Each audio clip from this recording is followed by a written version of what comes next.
Buenas noches. ¿Qué seudónimo vas a querer que utilicemos al principio de esta conversación? Ave Fénix. Ave Fénix. Vale. Pregunto siempre a los gatopardos qué relación tienen con el mar. ¿Cuál es la tuya? No es muy estrecha porque no vivo en una zona costera,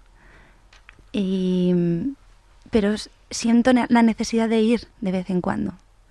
Es como que me oxigena y que cuando miro hacia el mar es como si sintiera que los problemas están detrás y como si me diera aire. La última vez que estuviste sentada en la arena, por ejemplo, mirando al horizonte. Pues ha sido muy recientemente en Sitges. He tenido la oportunidad. Además, hacía una temperatura ideal, sin sol, porque no me gusta disfrutar de la playa con sol. Me gusta que esté nublado, que no haga un exceso de calor. Y me gusta estar y no tumbarme como un cangrejo a que me dé el sol y ponerme morena. No, es estar y escuchar el sonido del mar y la brisa. ¿Y qué pensabas? Pues me vino a la cabeza este pensamiento que te he comentado de sentir que el agobio, las prisas, la necesidad de hacer estaban detrás. Y miraba hacia el horizonte, hacia el mar, y era como que me producía mucha calma. Me ayudaba a bajar un poco las constantes, la verdad. Cuando te pedimos antes de la entrevista que nos hables de lo que te inspira el tema que llevamos esta noche, en este caso Cinta, has hablado de dos lugares, de Vitoria y de Alcántara.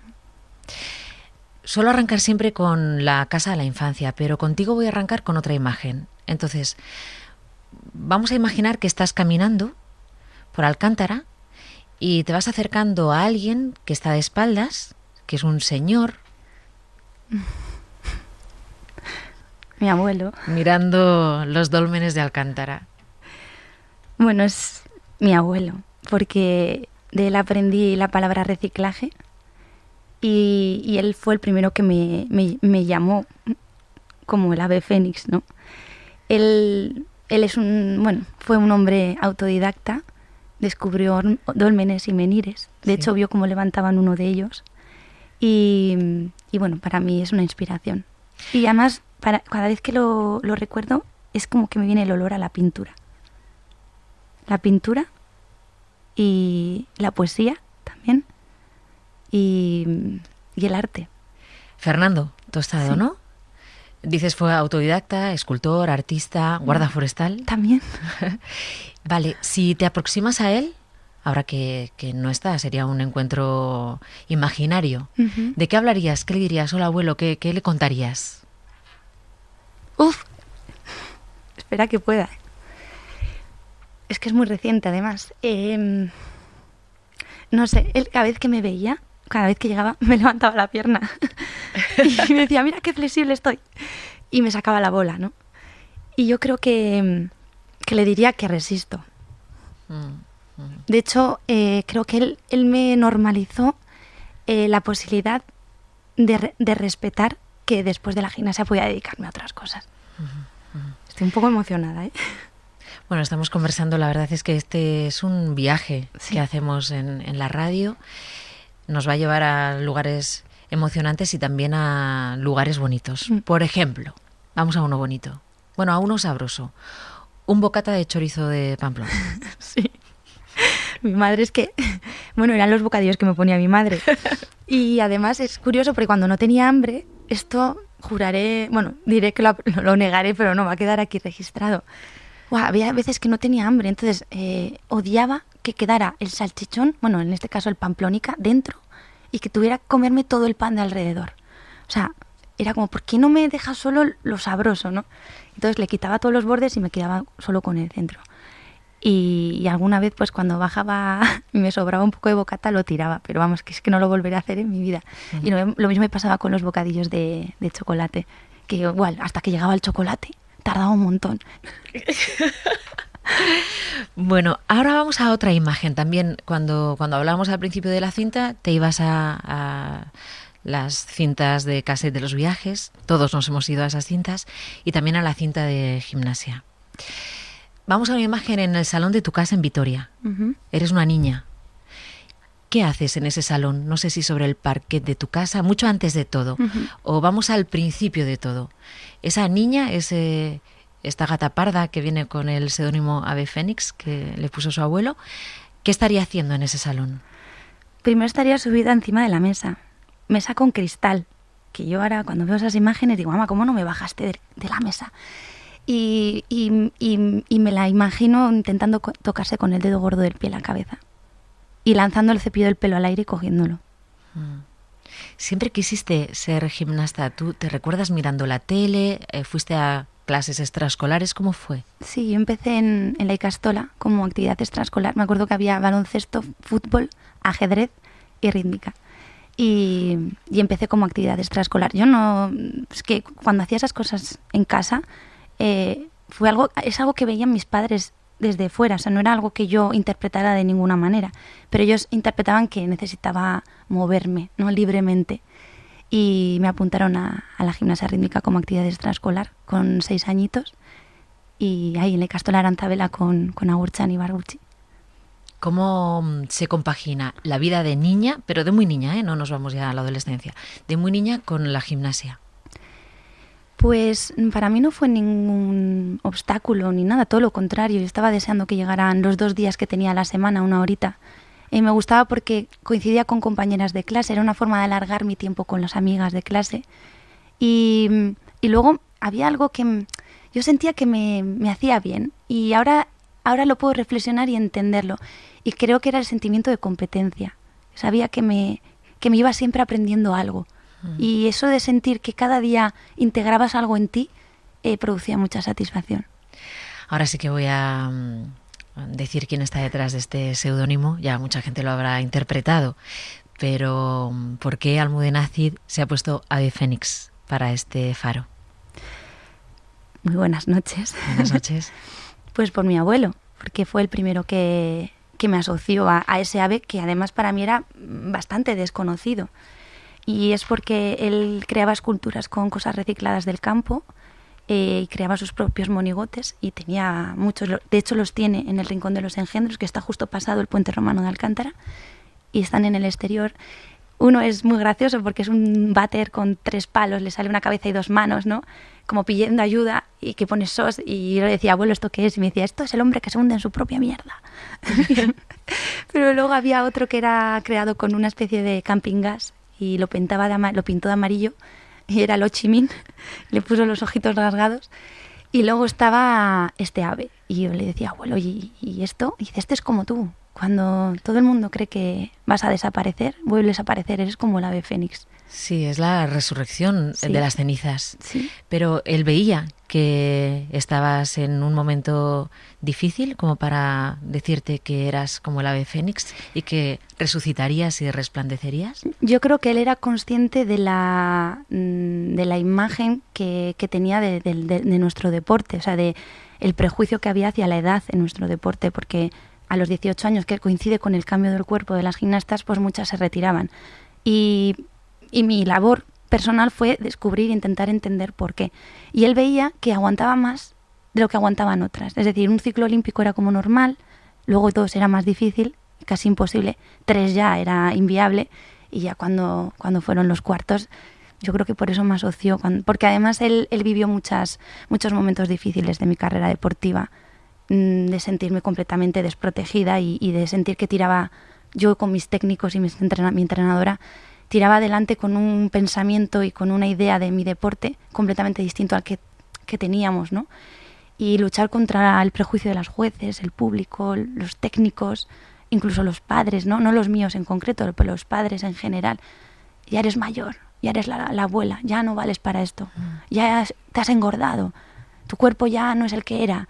Y intentar silenciar todo eso para volver a salir al tapiz sin que todo eso influyera ni pesara en ti, pues mi abuelo era consciente de que era una labor complicada, principalmente porque él era el primer raro del pueblo, que arrastraba piedras y rompía piedras. O sea, es que era el hombre de las piedras. Almudena, tus padres, Mina se llama tu madre, Sí. y Tomás, ¿no? Sí. Tus padres que, claro, viven lejos de ti prácticamente durante toda tu adolescencia y el tiempo en el que estás compitiendo. ¿Cómo se lleva esa distancia que exige a la vez esa cercanía? Llamándoles mucho, pensando en ellos, o al contrario, para no preocuparles no contabas lo que te pasaba. ¿Cómo se vive esa parte en la que una niña está creciendo, está compitiendo, está con una presión probablemente que supera los límites y no tiene a su madre o a su padre para contarles lo que le pasa? Bueno, yo creo que las madres que hayan tenido hijos adolescentes pueden entender un poco lo que supone la relación madre e hijos, ¿no? Cuando los han tenido en casa. Pero, claro, yo me fui con 13 años y yo no fui consciente del vacío que dejé en mi familia, aunque sea una decisión personal y además consensuada y que todos queríamos, o sea, que no hubo oposición por ningún lado. Pero, claro, yo a medida que volvía a algunas vacaciones, de repente veía una foto mía más grande en el salón, otra en el pasillo, y cada vez la casa se iba llenando de cosas mías. El póster de una competición, las medallas de la otra competición, todo enmarcado, tal. Y claro, llegó un momento que no había ni un agujero, ni un hueco en la casa. Y todo era, casi todo, aunque ahora hay cosas también de mis hermanos, evidentemente, pero casi todo era mío. Y yo no fui consciente de eso hasta hace bien poco, que dije, mamá, ¿esto fue tu manera de llenar el vacío que te dejé? Porque, claro, es tu hija, la única niña de la casa, se va y la ves crecer a distancia. Las distancias antes eran mayores que ahora. La posibilidad de viaje, mis padres no tenían las posibilidades de viajar todos los fines de semana. Eran llamadas por teléfono y normalmente era para desahogarme con alguien porque igual había un entrenamiento mal y lo pagaba con ellos, o algo estaba yendo mal y estaba como pensando en si me fuera de aquí, y entonces no se lo trasladaba porque entonces cogían el coche y me venían a buscar. Entonces me tragué muchas situaciones que me hubiera gustado poder compartirla con ellos, pero sabía que eso suponía igual el fin de mi carrera. Entonces ha sido una relación muy complicada porque emocionalmente, tanto por una parte como la otra, nos hemos silenciado mucho y que creo que ahora estoy intentando como recuperar, pero que creo que hay un periodo que es irrecuperable.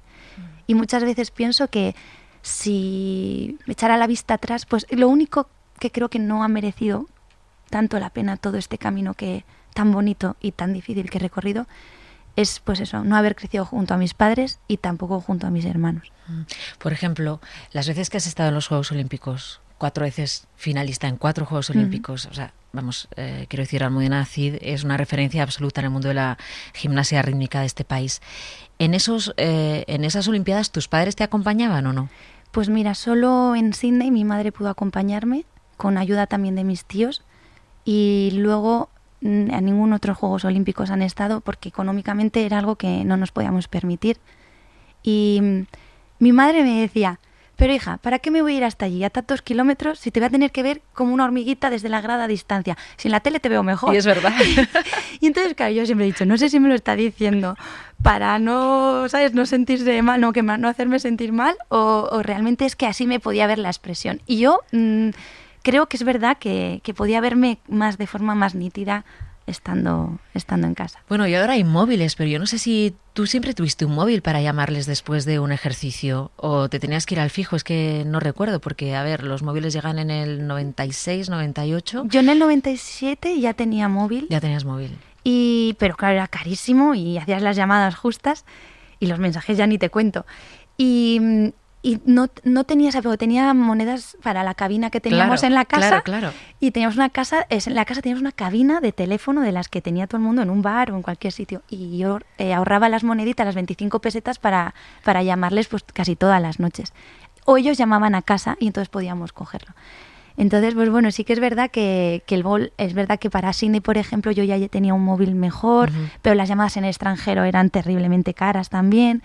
Y bueno, nos fuimos comunicando como podíamos, pero muchas veces yo me aislé mucho, porque tuve que... Todo lo emocional lo intentaba apartar, hasta el punto de no ir al cine o no leer libros, porque me sacaban toda la emoción y en aquel entonces lo veía como algo que me podía debilitar, ¿no? ¿No llorabas? Intentaba no llorar en los entrenos, pero me lo detonaban las películas y el cine o la lectura, o hablar profundamente con mis padres de algo. Entonces, durante muchos años huí de adentrarme en esa parte tan emocional, y creo que por eso me he descubierto y que creo que soy súper emocional, pero no sé si es porque tengo ahí una carga acumulada o qué, pero bueno, creo que siempre el vestido. De hecho, la sensibilidad que tenía en el tapiz y mi forma de hacer gimnasia tenía que ver con eso. Bueno, voy a ponerte una música que te va a llevar a un lugar de manera inmediata, que es a los Juegos Olímpicos de Pekín, de Beijing, en el año 2008, cuando sales con tu maillot descalza y con tu cinta de gimnasta a hacer el último ejercicio de tu vida. No es la que sonó, porque la que sonó fue instrumental. Quiero que escuchemos juntas el Nessun Dorma en la voz de Pavarotti.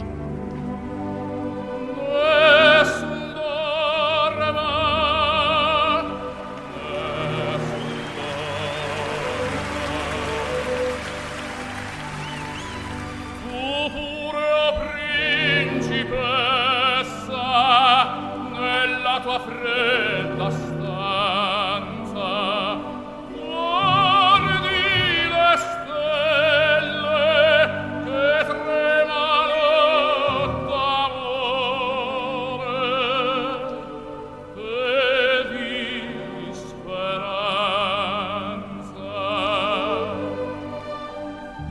Ma il mio mistero è chiuso in me.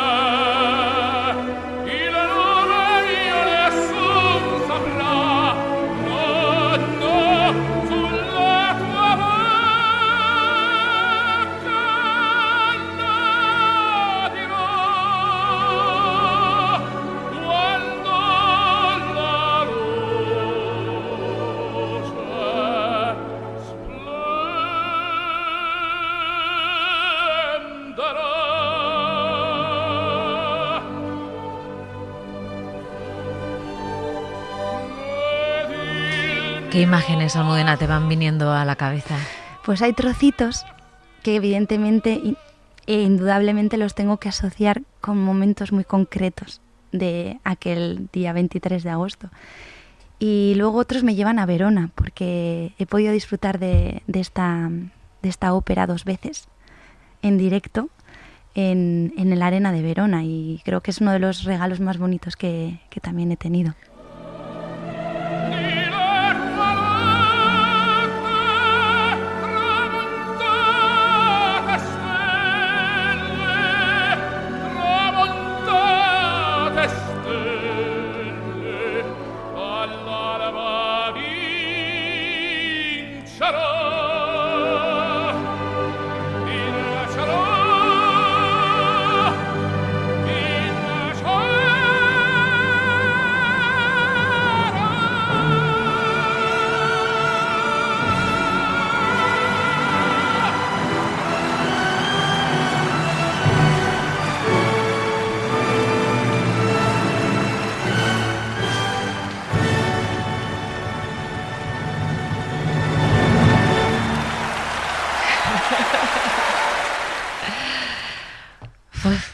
Hay que coger Qué aire, viaje, ¿eh? Sí. Además, ahora podría haber usado su voz en los ejercicios, pero en Pekín aún no teníamos autorizada la letra. ¿Elegiste tú la música? ¿Quién eligió la música Sí, para ese último ejercicio? Fue consensuada, pero es verdad que el mensaje que tenía era ideal, porque yo sabía que cuando besara ese tapiz, al día siguiente, para mí era mi propia victoria, ¿no? Y que iba a ser otra mujer, con todo lo que he aprendido, ¿no?, como deportista, pero me tocaba. Para los oyentes que estén un poco perdidos, fue la última vez que hiciste un ejercicio, ¿no?, como gimnasta, era tu retirada. Sí, y además era consciente de ella, cosa que no todos los deportistas tienen la suerte de elegir el dónde, el cuándo y el cómo. Y que fuera con esta música, encima con un maillot donde llevaba un ave fénix dibujado. Era un maillot blanco y el ave fénix en rosa. Además, fucsia. No sabía que iba a acabar con ese ejercicio. O sea, es que era, o sea, yo creo que fue un regalo a tanto esfuerzo. O sea, de repente ocurren cosas en la vida, pequeñas cosas que por encima del resultado es un compendio de situaciones que hacen que ese momento sea ya para siempre único. ¿Por qué dibujaste un corazón o en quién pensabas cuando dibujaste ese corazón en el tapiz? Bueno, para mí era la manera de, como tampoco puedes quedarte mucho tiempo, a mí me había quedado ahí un rato tumbada, pero dibujé ese corazón porque para mí era importante que la gente que me ha ayudado a llegar hasta ese momento, me ayudó, supiera que pensaba en ellos. A ver, mi trabajo es el que yo enseño, pero como aquí tenemos a muchas personas detrás que son los que hacen posible esto. Y yo no hubiera aguantado muchas de las cosas que me ocurrieron si yo no llego a tener un equipo sólido y que creía en mí al 100%, ¿no? Uh-huh. Entonces, para mí era una forma de familia y equipo técnico y público, porque el público a mí me ha salvado de mucho. Saber que, aunque no me daban la nota, y sentir que abucheaban la nota, pero sabía que era la forma de estar conmigo y de valorar mi esfuerzo, ¡buah! Era algo precioso, o sea, por encima de que te den un buen resultado, ¿no? Es cuando ves que el público está indignado, pero muestran su indignación y luego vuelven al aplauso y a disfrutar contigo el trabajo, eso es súper bonito. Almudena, ¿tienes guardados los maillots? Sí. ¿Y las cintas? Bueno, tengo un pequeño percance con la cinta. Esa cinta llevaba dibujados los 4 Juegos Olímpicos, los dibujé yo, Atlanta, Sydney, Atenas, Pekín. Y claro, esto lo vio una marca que me patrocinaba en su momento. Y entonces me dijeron, queremos hacer unas zapatillas con tu cinta. Y yo, ojo, qué bonito esto, ¿no? Que, bueno, la copiáis, el diseño y tal. Y al tiempo me llaman y, oye, ¿no tendrás otra? Y yo, ¿pero cómo otra? Yo, no, pues como los atletas que tienen un montón de camisetas. Y yo, no, es que esta cinta es única. Son 6 metros. ¿La habías dibujado tú? Claro. Y me dicen, es que ya la hemos cortado y pegado en las zapatillas. Y dije, no puede ser. Y me llevé tal desilusión que acabé mi contrato. También es simbólico. Pues no lo sé cómo verlo, porque me quedé sin cinta. Tengo los pedazos sobrantes. O sea, la cinta, para que haga las parábolas, necesitan una doble cinta. Es el primer metro de los 6, llevan una doble cinta. Entonces se caló. Entonces, por un lado ponía Beijing y por el otro también. Entonces me quedé... O sea, Beijing, pero al contrario, ¿no? En la inversa. Entonces, cuando cogieron ese, me devolvieron el trozo sobrante. Entonces, por lo menos tengo un cacho. Un trozo, sí. Bueno, es curioso que estés contándolo en este faro. Cinta. Sí. ¿No? Almudena Cid, ahora cuando la gente te presenta como actriz, ¿qué piensas? Pues que me ha costado creérmelo. Han sido 11 años. 11, 12 ya van a hacer. Y me ha costado verbalizarlo. O sea, yo soy la primera que no me lo he considerado. Y entonces hasta que no ha habido gente en el camino que me ha dado la oportunidad y he podido trabajar y he podido hacer como una especie de máster, ¿no? En el propio trabajo, porque al final tú te puedes meter en muchos cursos de interpretación, pero al final como aprendes es estando en el momento, ¿no? Y claro, es como que estoy muy agradecida porque esas personas son las que, entre ellas es Sergio Peris Mencheta. Sí, que se fijó en ti para la cocina, Molly, era el personaje. Sí, de la cocina de Arnold Wesker, y éramos 26 actores y para mí ha sido la experiencia teatral más bonita que he tenido.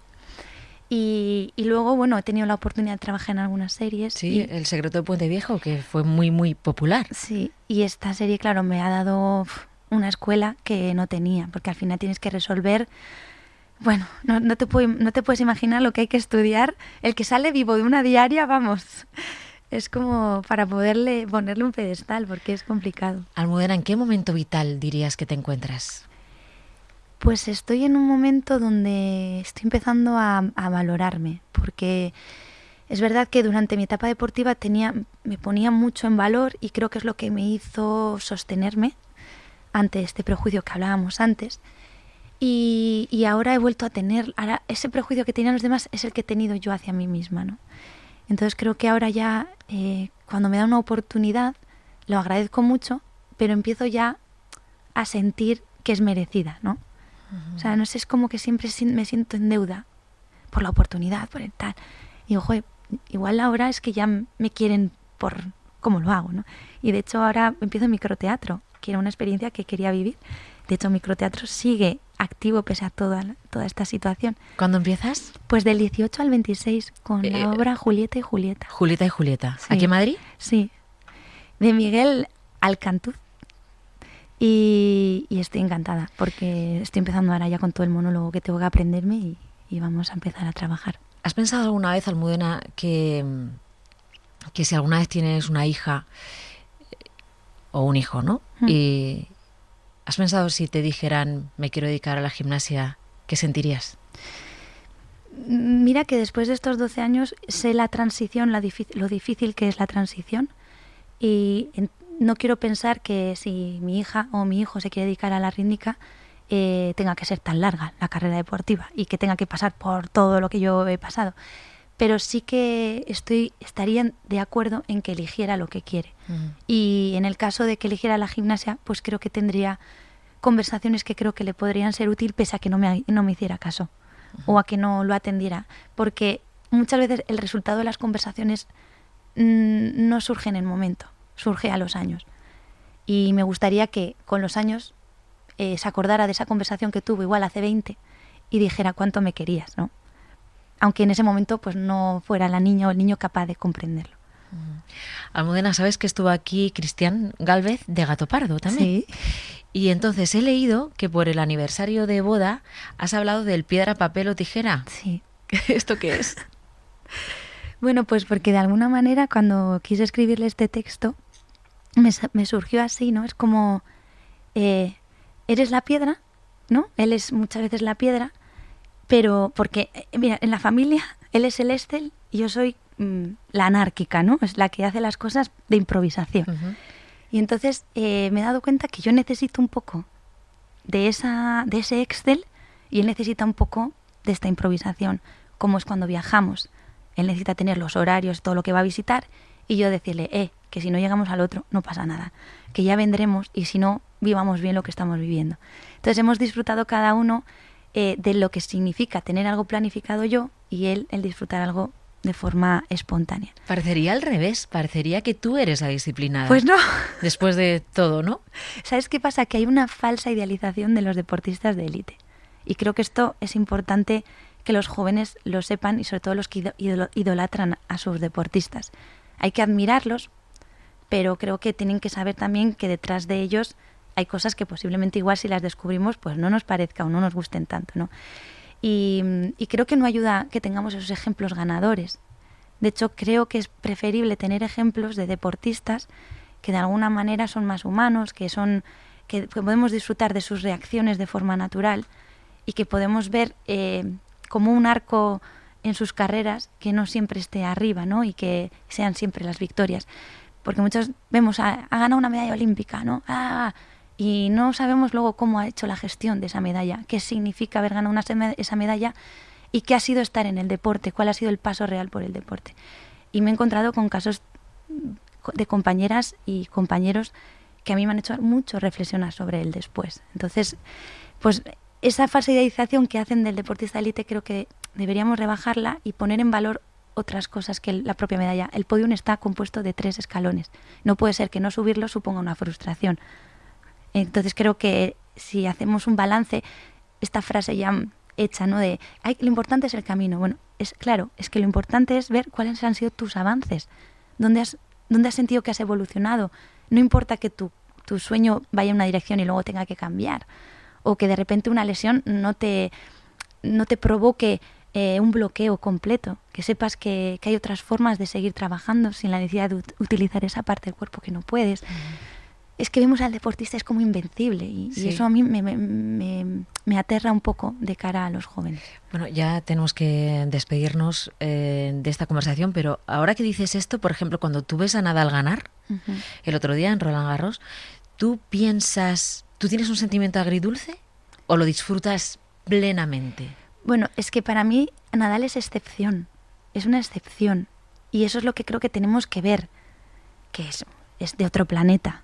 O sea, pero luego hay que verle fuera de su contexto deportivo, cómo se maneja, ¿no? Y para mí es lo interesante, ¿no? Y creo que para mí es una persona que es ejemplar porque personalmente se ha mostrado como una persona ejemplar por encima de sus resultados. Y él, a nivel deportivo, es excepcional. Bueno, antes de despedirnos, Almudena, tenemos una pregunta que dejan los oyentes sin que ellos sepan quién está aquí. Vale. Así que bueno, son preguntas genéricas, a ver cuál te ha caído. Hola, ¿qué tal? A ver, mi pregunta para el gato o gata parda sería, si fuéramos conscientes de que pudiésemos reencarnarnos, ¿en qué te gustaría reencarnarte? No vale persona.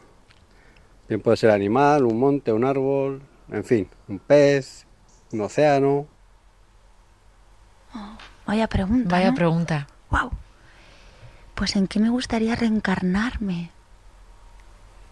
Me ha quedado ahí un poco fuera de ¿En el ave? en el ave ¿Fénix? fénix. No, pero sí me gustaría ser sí un ave que pudiera divisar todo desde arriba. Porque muchas veces hago el esfuerzo de salirme de mí para verme desde fuera. Y creo que desde las alturas se contemplan muy bien las cosas. Desde la tierra mal, pero desde arriba mucho mejor. Almudena, ¿quién dirías que ha sido o es el faro de tu vida? Yo creo que ha sido mi abuelo. Si ahora volviéramos a ese encuentro que teníamos al principio de la entrevista, cuando te he preguntado qué le contarías y te has emocionado tanto, vamos a volver a ese momento. ¿Qué le dirías, sobre todo, qué empezarías a contarle? Antes has dejado ahí un hola abuelo. ¿Vale? ¿Qué empezarías a contarle? Bueno, yo creo que le diría que sigo mi intuición. Es que no puedo hablar de mi abuelo todavía. Es increíble, pero que sigo mi intuición. Él era muy de su pensamiento. Y pese a todo lo que pensaba la gente de alrededor, y luego, claro, cada vez que venía un arqueólogo o un periodista, todo el mundo iba a buscarle a él, porque es que él era único. Y él seguía su intuición también. ¿Qué canción canturreabas? Si es que cantaba alguna canción, o qué música le podría gustar a tu abuelo. Bueno, es que él me cantaba, un día analicé lo que me cantaba, que dije, madre mía, estas canciones de la guerra, que es un poco Mulán, yo creo. ¿Qué era? Me cantaba, en Sevilla un sevillano la desgracia le dio Dios, de 7 hijas que tuvo y ninguno fue varón. Un día la más pequeña le llamó la inclinación, padre, me voy a la guerra vestidita de varón. No te vayas, hija mía, que te van a conocer, tienes el pelito largo y carita de mujer.